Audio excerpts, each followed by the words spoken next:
July 1988. A US Navy cruiser is battling Iranian gunboats in the Persian Gulf. Suddenly, its radar picks up a mystery aircraft. Is this plane friend or foe? They have 7 minutes to decide. As the aircraft draws ever closer, the pressure mounts. And the captain is faced with a terrible choice: shoot it down or risk the lives of his own crew.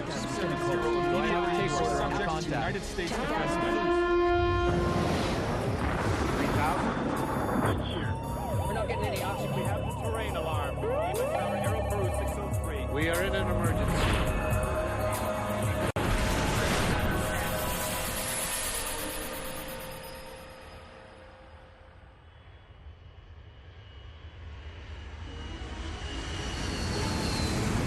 It's a routine short-haul flight, but an Iranian passenger jet is heading into mortal danger. It's opening fire with guns. It's approaching a war zone in which a US Navy ship is engaged in combat. The crew are on a state of high alert. Anything that draws near is seen as a threat. Air contact still inbound, increasing speed and descending range 11 United miles. States naval warship. Closing and descending 1,000. Now you're in real serious business. You are standing into danger? Wait a minute. I could be dead. Range 13 miles. The aircraft is not responding to warnings. Iran Air 655 seems oblivious to the danger.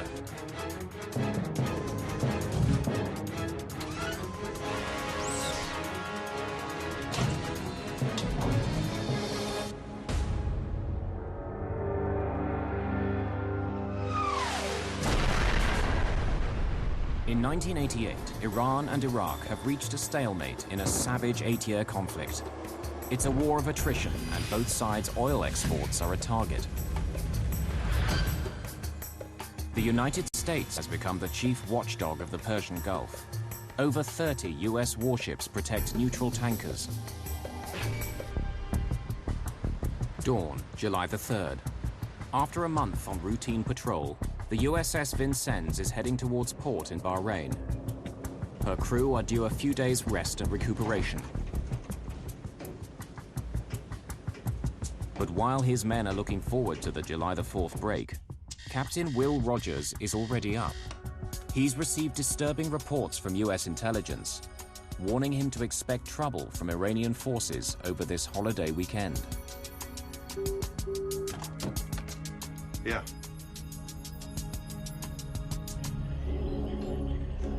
In the Vincennes Combat Information Center, the watch officer has received an urgent message from another ship in the US fleet that Iranian gunboats are harassing a Pakistani merchant vessel. Skipper, you better come down. Sounds like the Montgomery's got her nose in a beehive. I'll be right there. The frigate USS Elmer Montgomery is north of the Vincennes near the narrow Strait of Hormuz. It's here that Iranian gunboats have been most active in attacking oil tankers as they exit the Persian Gulf. Designed to protect an aircraft carrier group, the Vincennes is a billion-dollar Aegis cruiser. It's armed with Mark 26 missile launchers, Harpoon anti-ship missiles, 2 5-inch guns, and the Phalanx close-in weapons system, which fires over 3,000 rounds a minute. But what makes the ship so special is its high-tech radar.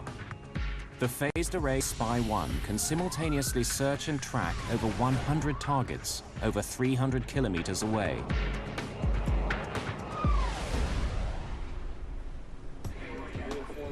To crew members like Mike Zunino and Mark Nielsen, the Vincennes is simply Star Wars at sea. I was very proud. Just technically, it just felt like a strong, secure ship to be on. It felt invincible in a way. We had some of the most up-to-date weaponry and the radar and everything else. There wasn't a whole lot that we couldn't do. Inside the Combat Information Center, Captain Rogers oversees a state-of-the-art computerized command and control system. His large-screen displays give him an instant picture of the tactical situation. Lieutenant Commander Vic Guillory is the tactical action officer responsible for surface warfare. Vic, what do we got on visual? Got a cluster of bog hammers here near the Montgomery. Another cluster may be closing a merchant vessel. Over a dozen Iranian bog hammer gunboats appear to be preparing to attack a merchant ship. Bog hammers are the generic name for fast speedboats manned by the Iranian Revolutionary Guards, a fundamentalist paramilitary force. We knew that they had rockets. We knew that they had machine guns. We knew that if they got within certain range that they could, you know, literally fire off their rockets and cause grave danger. In 1988, Iranian forces have been attacking up to 13 foreign tankers per month. Their aim is to prevent Saddam Hussein from exporting Iraqi oil. Captain Rogers sends his helicopter, call sign Ocean Lord, to investigate just what the gunboats are up to. Roger that. Vincennes out. Vector in, Ocean Lord. Ocean Lord is a Sikorsky Seahawk, a twin-engine helicopter designed for reconnaissance, anti-submarine and anti-ship warfare. Roger, Trinity Sword, we read you. Vectoring toward Montgomery now. Ocean Lord's pilot soon finds the gunboats. They're not acting suspiciously. But he flies too close to the Iranian craft. The response is immediate, a burst of anti-aircraft fire. Jesus! Trinity Lord, this is Ocean Lord, 2-5. We are taking fire. Executing evasion. Clearing. 2-5, this is Trinity Sword Actual. Is anyone hurt? Confirm hostile fire, over. Trinity Sword, no injuries. We confirm 8 to 10 rounds of airburst from the northernmost group of Iranian small craft. Over. Ocean Lord, this is Trinity Sword Actual. Return immediately to Vincennes cover. Close Ocean Lord's position at best speed, bearing 330. Under the U.S. rules of engagement, Captain Rogers is allowed to respond with force in self-defense. 30, full speed. Set general quarters. Officer of the deck, set general quarters. The situation is escalating rapidly. General quarters, all hands man battle stations. When we went to general quarters, all of the hatches had to be tightened down. Everything had to be at a certain level of defense in case something happened.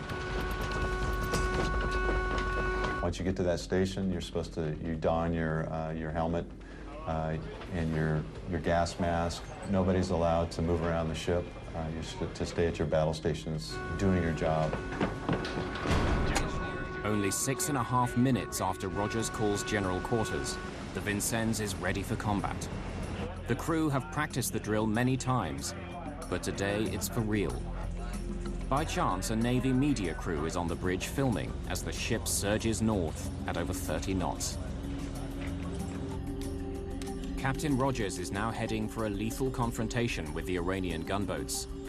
It will be the Vincennes' first time in action. The outcome will be catastrophic. July the 3rd, 1988. The USS Vincennes powers north towards the Strait of Hormuz. Another US ship has reported aggressive activity by Iranian gunboats. Those boats have already fired on the Vincennes helicopter. Jesus! Captain Will Rogers III has been in the Gulf for just over a month, but he's already established a reputation as a commander who is prepared to take robust action. His ship is nicknamed the Robo-Cruiser. The deck, set general quarters. Meanwhile, some 87 kilometers away at Iran's Bandar Abbas airport, Iran Air Flight 655 is waiting to push back for a routine 28-minute hop across the Strait of Hormuz to Dubai. 37-year-old Mohsen Rasayan is the captain. His brother Hussein knows he's dedicated to the job. 655 standing by for ATC clearance. He was very enjoying what he was doing. He really liked it. He was logging so many hours, over 10,000 hours of flight. Request update on status of IR. Captain Rasayan's flight is delayed. It's 27 minutes behind schedule due to a passenger with immigration problems. The holdup will soon confuse the crew of Vincennes, despite all their sophisticated technology.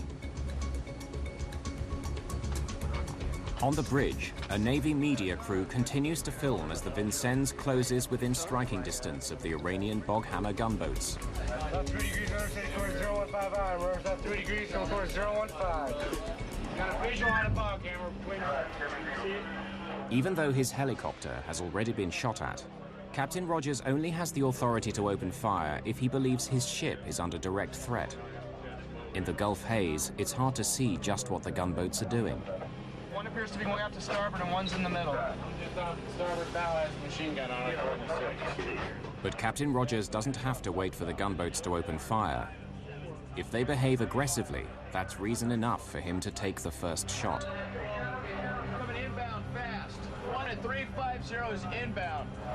As they turn and begin to maneuver and close us fairly high speed and on erratic courses, we asked permission to fire a warning shot. This is Vincennes. Request permission to engage Boghammer Group. The service commander for the Gulf is on board his ship in Bahrain. Captain Richard McKenna has no hesitation in granting permission. The fact that the helicopter was shot at virtually required a response. Vincent, this is Gulf Sierra. Take Boghammer Group with guns. The rules of engagement at that juncture were quite clear, and so there was no question as to what was required at that juncture. I say again, take Boghammer Group with guns, over. Gulf Sierra, this is Vincennes. Opening fire with guns. Assumed hostile track 4456. Vincennes out. You can fire for effect.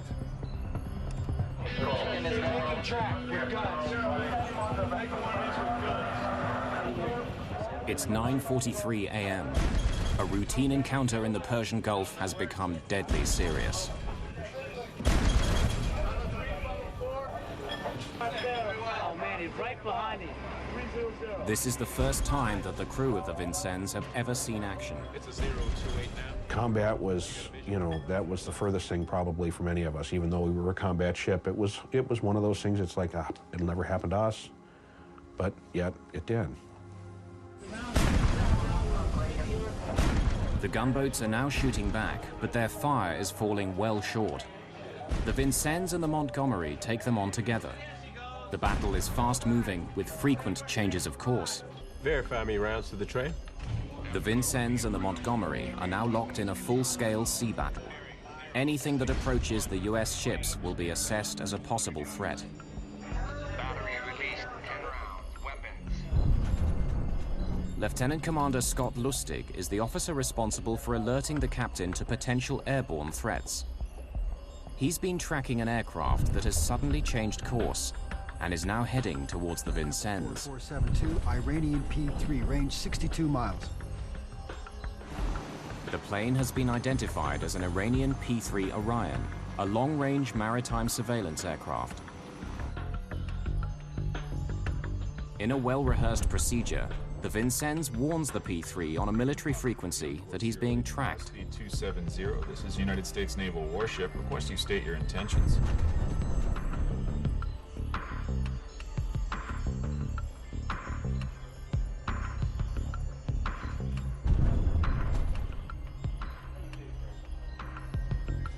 U.S. warship, this is Iranian Papa 3. Our intention is search mission. We keep clear of your unit. The pilot promises to keep his distance, but Captain Rogers knows the P3 is still watching him on radar. He's concerned that it could call in an Iranian airstrike. This battle is becoming more dangerous by the minute. Okay, I want rounds in the tray. Give me a firing solution for that northernmost group of Boghammers. Scott, keep me updated on the P3. Meanwhile, with all his passengers finally on board, Captain Rizayan is ready to depart. Confirm, taxiway 5 is open. Iran Air 655. On the 3rd of July, there are 10 civilian flights scheduled from Bandar Abbas. But the Iranian Air Force also uses this airport. US intelligence has warned that the recent transfer of F-14 fighters here represents an increased threat. Have a nice flight. 655 cleared for takeoff. Captain Rizayan has no way of knowing that Iran Air 655 is heading directly towards a raging sea battle. Within seconds of liftoff, the Vincennes detects Flight 655. Sophisticated as the radar is, it cannot determine the size or type of aircraft. Identification Supervisor Anderson begins a routine to establish whether the aircraft is a friend or foe. His first step is to use a system called IFF. All large aircraft have IFF. They all have identification friend or foe. Every aircraft has its own code, and you're able to look up that code and say, okay, it does give you more information. Anderson sets out to identify the IFF signal of this incoming track. At the press of a button, an electronic pulse radiates into the atmosphere. And aircraft transponders automatically bounce back an electronic reply, squawking the signature modes and codes that reveal whether the aircraft is a friend or foe. Modes 1, 2, and 4 indicate military aircraft. Iran Air 655 has squawked Mode 3. Everybody has Mode 3. So that alone doesn't identify a non-hostile aircraft. It could be civilian, it could be military. As a military aircraft could conceal its identity by squawking Mode 3, Anderson's next step is to consult a commercial air schedule. He looks to see if there's a passenger flight due to depart from Bandar Abbas at this time. But he finds nothing.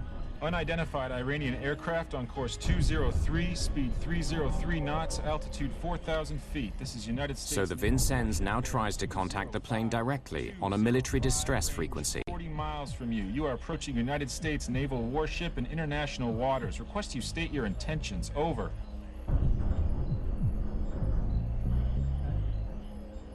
But there's no response. For all its state-of-the-art technology, the Vincennes doesn't have a radio tuned to civil air traffic control frequencies. Unidentified aircraft on course 206, speed. So the only option left is for the ship to call the mystery aircraft on the civilian international air distress frequency. You are approaching a United States naval warship. Request you remain clear. But there's still no answer from Flight 655. With the incoming plane closing in on the Vincennes at 8 kilometers every minute, Anderson is now alarmed to discover its IFF signal appears to have changed. The plane is squawking both Mode 3 and Mode 2, 1100. When Anderson consults his code list, he makes a disturbing discovery. The 1100 suggests that this plane could be an Iranian F-14 fighter.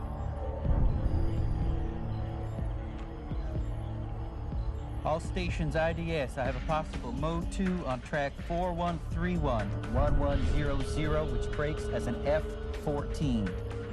Possible Mode 2. Breaking as an F-14. I repeat, incoming Mode 2. Anderson's words spread like wildfire throughout the CIC. The aircraft is now labeled as an F-14 fighter on the tactical displays in front of Captain Rogers. 48 kilometers away, the Airbus with its 290 passengers climbs out over the Persian Gulf. They have no idea that they've been misidentified and are flying into danger. Possible Mode 2. In the Combat Information Center, Flight 655 is now labeled as a hostile F-14. In the 1970s, the US sold 80 F-14s to their then ally, the Shah of Iran. They are the most up-to-date fighter in the Iranian Air Force. The Vincennes crew think they're under attack. Lieutenant Commander Scott Lustig is Captain William Rogers' anti-air warfare coordinator. With the incoming plane only 45 kilometers away, he seeks permission from headquarters to shoot it down if it comes too close. My position, my intention is to engage at 20 nautical miles if he does not turn away. Do you concur? Over. You should warn aircraft first, then take it under fire. You start crossing 20 miles, and that's an absolute threat to the ship. You're out there in the middle of the ocean. It's serious business. The pressure on Captain Rogers is mounting. But at this critical moment, just when he should be focusing on this new threat, his attention is drawn back to the battle with the gunboats. We've got a foul bore down here. Captain, we have a situation with Mount 51. In the midst of combat, the Vincennes' forward 5-inch gun has jammed. At full rudder turn. Bridge, CIC. Hard Report to port. Steady ship's course. 280 degrees. Maintain speed. Stand 25 knots. Rogers is forced to turn his ship at high speed, swinging the cruiser's rear gun around to face the incoming fire. Right, standard.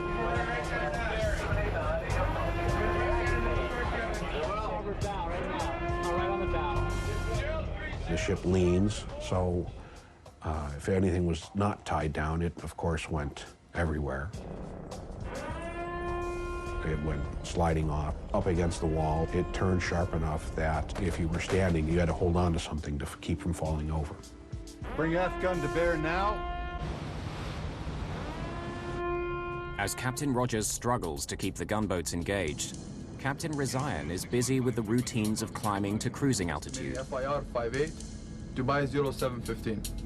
Confirm you are squawking 6760. Affirmative. Confirmation that his aircraft is transmitting the correct civilian IFF code, so that it can be easily identified on radar.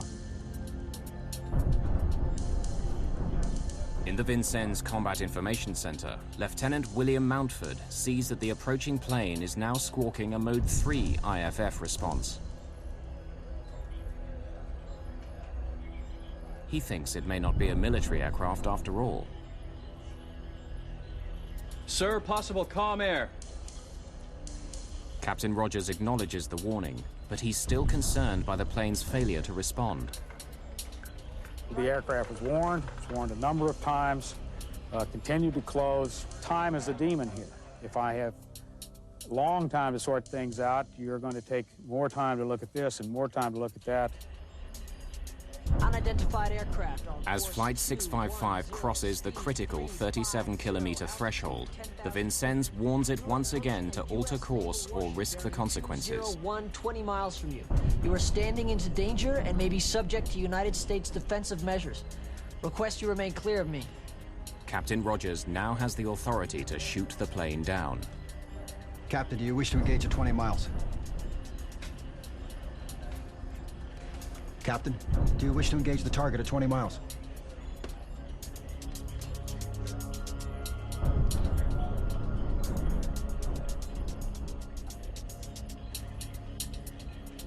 Captain, do you wish to engage the target at 20 miles?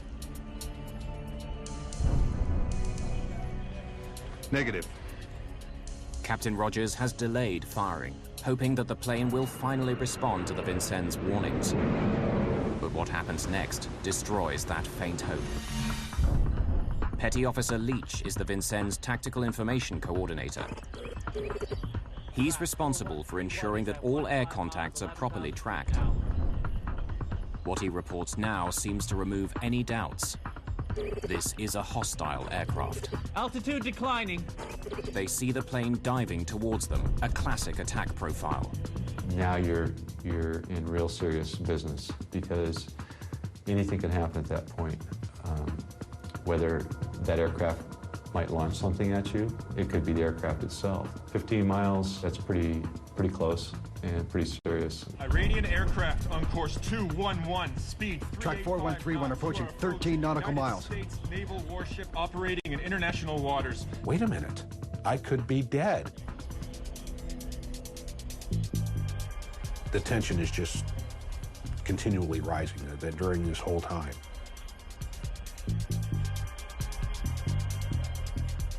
Everybody was on edge. Everybody was like, oh my God, what's going to happen next? Subject to United States defense measures.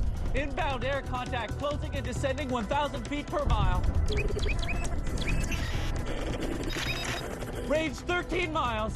Oh my God, it's getting closer. It's getting closer. What's the captain going to do? What's going to happen? You know, what are they going to do? Iran Air 655 now signs off with Bandar Abbas Air Traffic Control. 8.4. Have a nice flight. Thank you. Good day.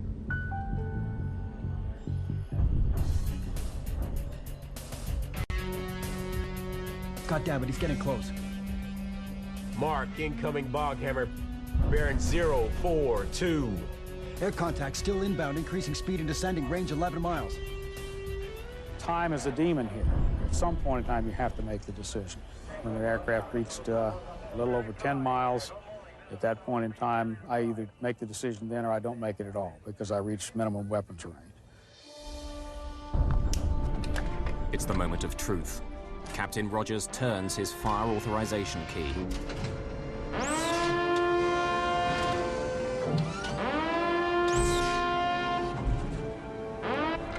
Take order, track 4131. Do I have a take order on the contact? Yes, take.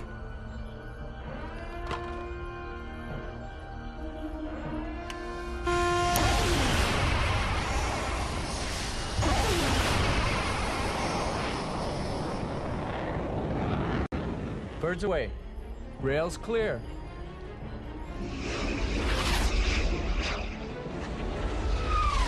Iranian aircraft on course 209, speed 353 knots. As the final warning goes out on the military air distress frequency, Rogers keeps his finger on the hold fire button so he can destroy the missiles if the aircraft finally responds.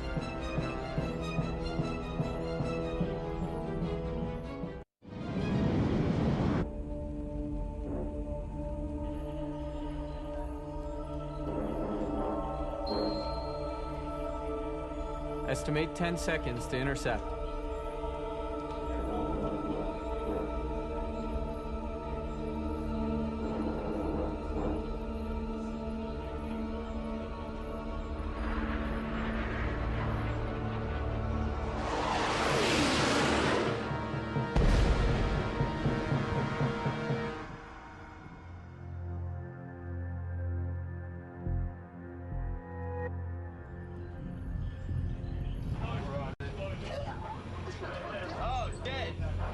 Up on the bridge, the crew has confirmed the kill.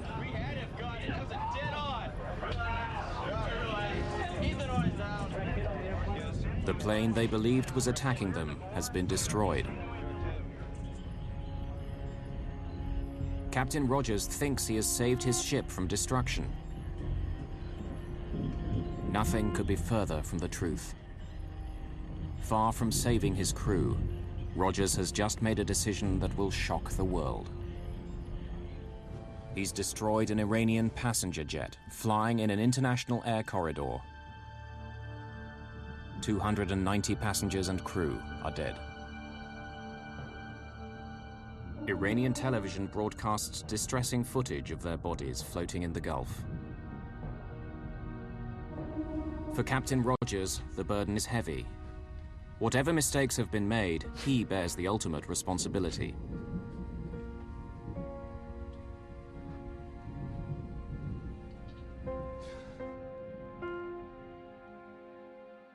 But for the victims' families, it's worse. Captain Rizayan's elder brother, Hussein, tries to identify his remains in a temporary mortuary in Bandar Abbas. I try not to imagine where I went to. I try to forget it, and when I look at those bodies, I just can't control myself, and I just try to think about something else, not to think of what I saw. Captain Rizayan's body is never recovered. Really, I'm shattered. Our family, especially his kids, his wife, my parents, which they're still living,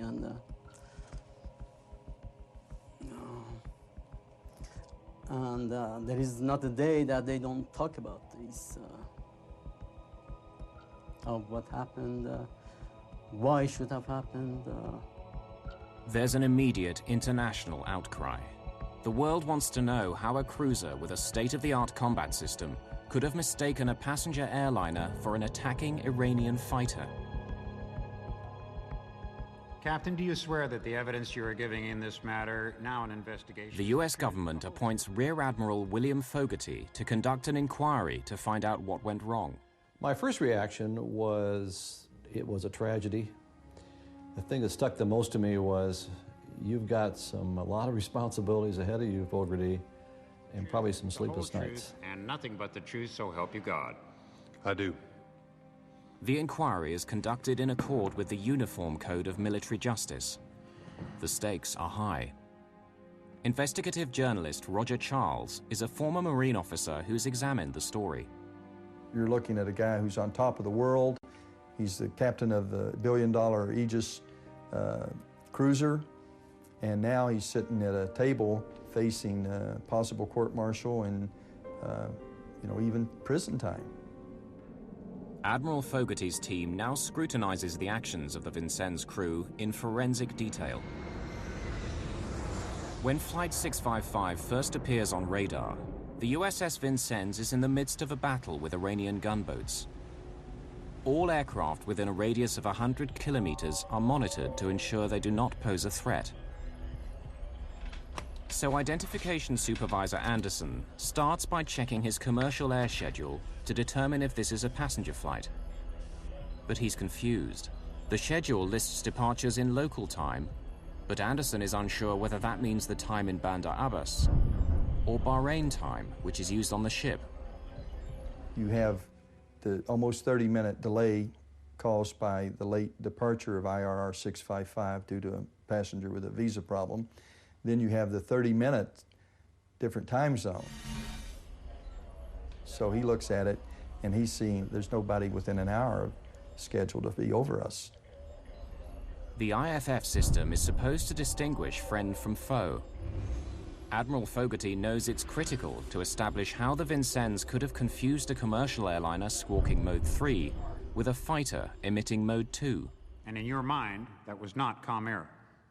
In my mind, sir, it was not a Comair. And why? Because I had saw that Mode 2 squawk, sir. The Mode 2 was the big indicator for you? Yes, sir. From intelligence, Fogarty discovers that as Flight 655 prepares for takeoff, an Iranian F-14 is also on the tarmac at Bandar Abbas. It now appears that although Anderson rolls his ball tab to hook Flight 655 as it takes off, he leaves it hooked for almost 90 seconds. So although the hook symbol moves towards the Vincennes, the system is still reading IFF signals from the airport at Bandar Abbas. It's a human error caused by poor design on this high-tech warship. He left the ball tab on Bandar Abbas. So what we believe happened, and I'm pretty sure this is exactly what happened, he picked up the Mode 2 of the Iranian fighter that was getting ready for takeoff behind the Airbus. The identification of an F-14 appears to confirm intelligence, warning Captain Rogers to anticipate trouble over the July the 4th weekend. He now believes the aircraft is part of a coordinated strike on the Vincennes from both sea and air.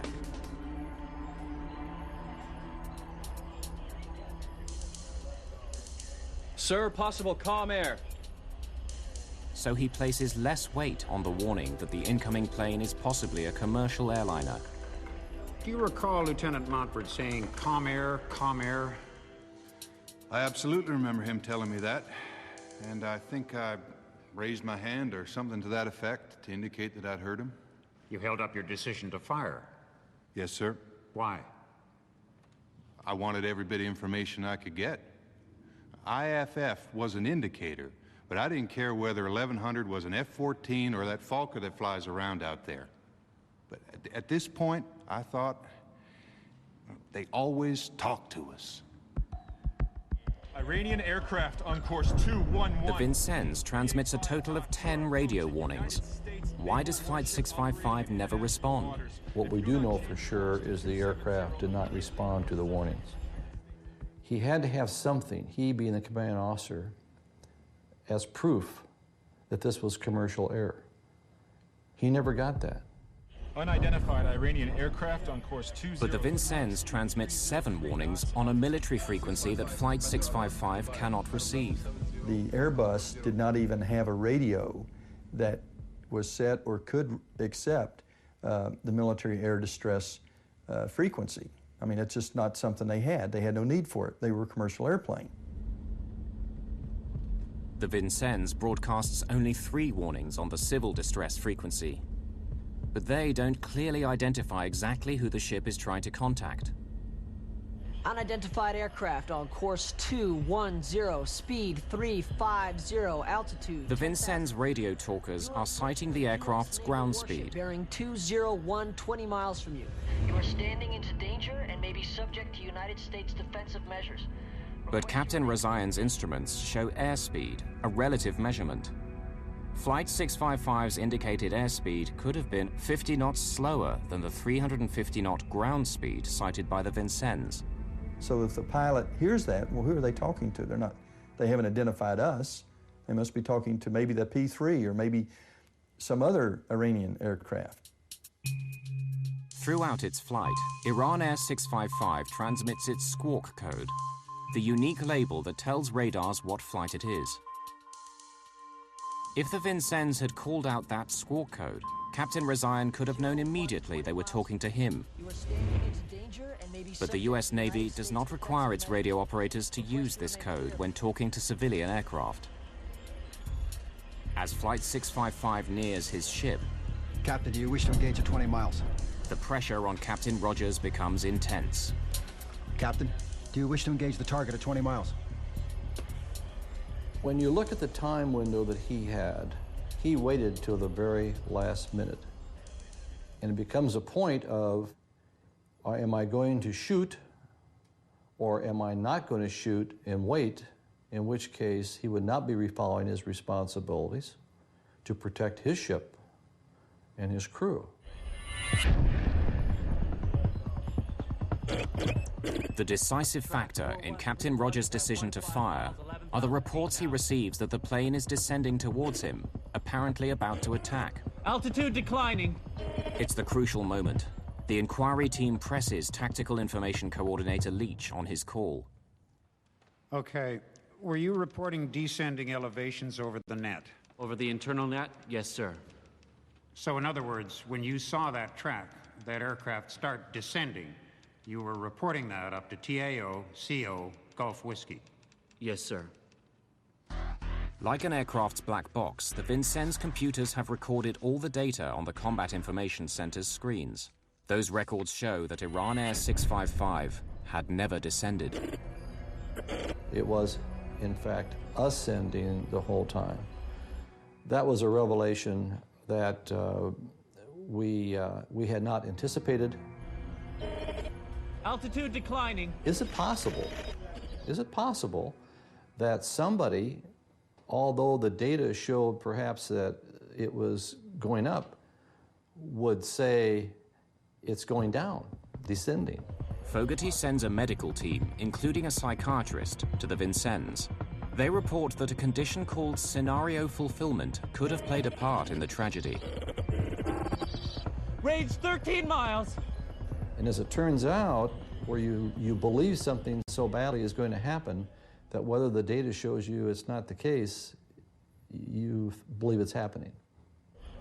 Had those in command on that day checked their monitors, they would have seen that Flight 655 was not diving in a classic attack profile, but was continuing its steady climb. Yet no one thought to do so. Well, Scott, we had this disparity between what the data indicates happened and what the people said they saw at their various altitudes. Any idea why? Well, sir, the disparity baffles me. I thought about this for many days now, and I came to the realization that this data to me doesn't mean anything because I reacted to people I had operated with who were reliable. And when they reported at short range, they had decreasing altitude, increasing speed. I had no reason to doubt them. I had to make a split-second recommendation to the commanding officer, and I did. So Lieutenant Commander Lustig trusts his men's judgment, and Captain Rogers trusts Lieutenant Commander Lustig's. My confidence in Lieutenant Commander Lustig confirmed to me that the aircraft was, in fact, a threat. At 9 miles, I felt I could no longer delay defensive action. I granted fire and permission. When I looked at the timeline that he had to make a decision and the information he was given upon which to make that decision, it was my feeling, to this day I still feel the same way, that he made the right decision with the main thing in his mind I don't want my ship to get hit.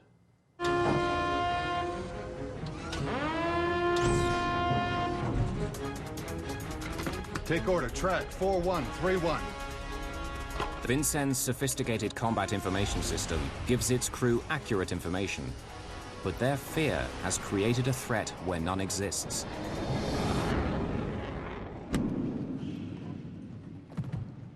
After a month, Admiral Fogarty's investigation is over.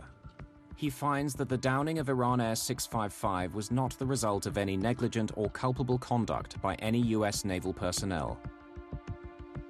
Captain Rogers acted in a prudent manner, given the information available to him and the short time frame in which he had to make his critical decision. Fogarty says Iran must share the responsibility for hazarding one of their civilian airliners in close proximity to hostilities. The US government publishes an edited version of Admiral Fogarty's inquiry, but it has concealed one key fact from the world. That fact will cast a whole new light on the tragedy of Iran Air Flight 655.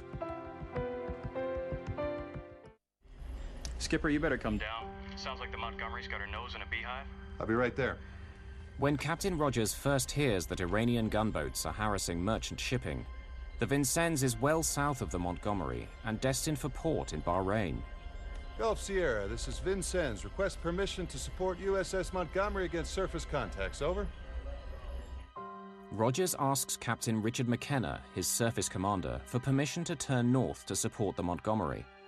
But McKenna only authorizes him to send his helicopter to investigate. Roger that. Vincennes out.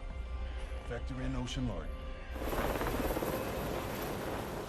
But Captain McKenna is later startled to discover that the Vincennes has turned around and has closed on the Montgomery's position. He orders him to leave the helicopter in place and turn back immediately. My own personal opinion is it really did feel that they were looking for action when they went to see the Elmer Montgomery. My own feeling is that the situation was not out of control. It was really my call, and yet, even though they were assigned another station, they took it upon themselves to be there. And to that extent, I feel that, you know, I mean, that's where the general feeling, and not just my own, comes that maybe they were looking for trouble. Jesus! Trinity Lord, this is Ocean Lord 2-5. We are taking... But once the Iranian gunboats fired upon the Vincennes helicopter, the situation changed. Close Ocean Lord's position at best speed. The rules of engagement now allow Captain Rogers to respond with force. General quarters. Officer of the... He's now authorized to head off in hot pursuit of the gunboats. But where does that lead him? In 1990, Roger Charles obtains a copy of a restricted report on the destruction of Iran Air 655 by the International Civil Aviation Organization. It gives the Vincennes coordinates. When Charles plots them on a chart, he makes a startling discovery. At the time of the shootdown, the Vincennes is over 4 kilometers inside Iranian territorial waters.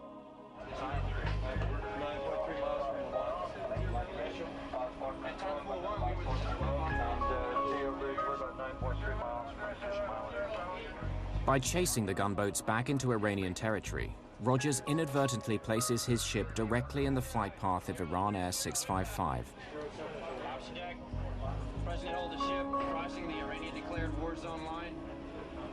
If Rogers had not taken the Vincennes up to attack the gunboats, there would have been no shoot down of IR 655. I mean, that's clear. There would have been no ongoing surface action. Rogers would have had his radar screen set for the air side of things. The focus would have only been on the air picture. They would have had plenty of time to make a proper determination that this was a commercial airliner.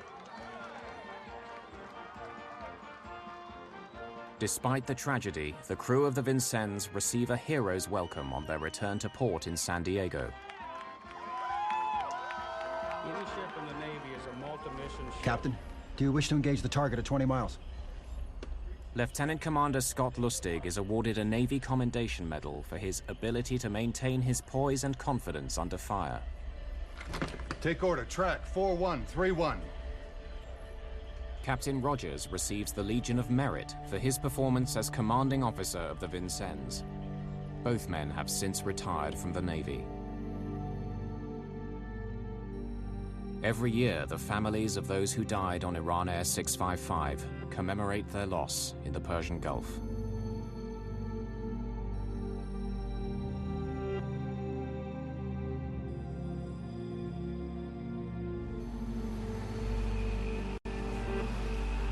For Hussein Rezaian, the brother of Flight 655's captain, time has not healed the wounds.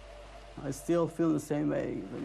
Although I try to keep myself busy, not to think about it, because it's still, I mean, it's an unforgettable human tragedy. Even after 17 years passed, the horrors of what went on in that day, you know, still lingers on in everybody's life. In a world where technology grows ever more sophisticated, fear, the most basic of human instincts, can create the greatest tragedies.